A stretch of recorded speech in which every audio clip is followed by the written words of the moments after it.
Hi అందరికీ.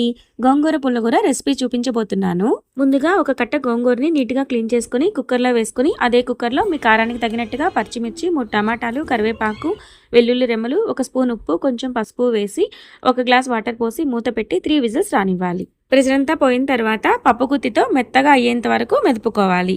ఇప్పుడు తాలింపు కోసం ప్యాన్‌లో 2 స్పూన్ల నూనె వేసి కాగాక ఆవాలు, జీలకర్ర, పచ్చిశనగపప్పు, ఎండుమిర్చి, కరివేపాకు, వెల్లుల్లి రెమ్మలు, కొంచెం ఇంగువ అండ్ ఆనియన్స్ కూడా వేసి తాలింపు అంతా కూడా బాగా వేయించుకోవాలి.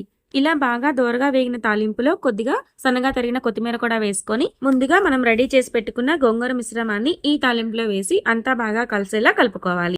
అంతేనండి, ఎంతో రుచికరమైన గోంగూర పులుగుర రెడీ అయిపోతుంది.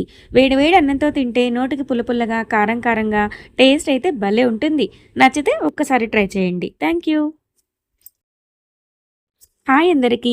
గోంగూర పుల్లగూర రెసిపీ చూపించబోతున్నాను. ముందుగా ఒక కట్ట గోంగూరని నీట్‌గా క్లీన్ చేసుకొని కుక్కర్‌లో వేసుకొని, అదే కుక్కర్‌లో మీ కారానికి తగినట్టుగా పచ్చిమిర్చి, 3 టమాటాలు, కరివేపాకు, వెల్లుల్లి రెమ్మలు, ఒక స్పూన్ ఉప్పు, కొంచెం పసుపు వేసి, ఒక గ్లాస్ వాటర్ పోసి మూత పెట్టి 3 విజిల్స్ రానివ్వాలి. ప్రెషరంతా పోయిన తర్వాత పప్పు గుత్తితో మెత్తగా అయ్యేంత వరకు మెదుపుకోవాలి.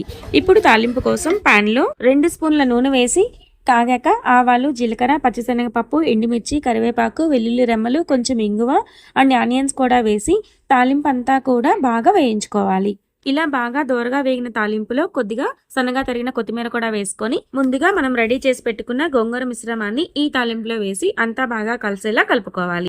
అంతేనండి, ఎంతో రుచికరమైన గోంగూర పులుగుర రెడీ అయిపోతుంది. వేడివేడి అన్నంతో తింటే నోటికి పుల్లపుల్లగా, కారం కారంగా టేస్ట్ అయితే భలే ఉంటుంది. నచ్చితే ఒక్కసారి ట్రై చేయండి. Thank you.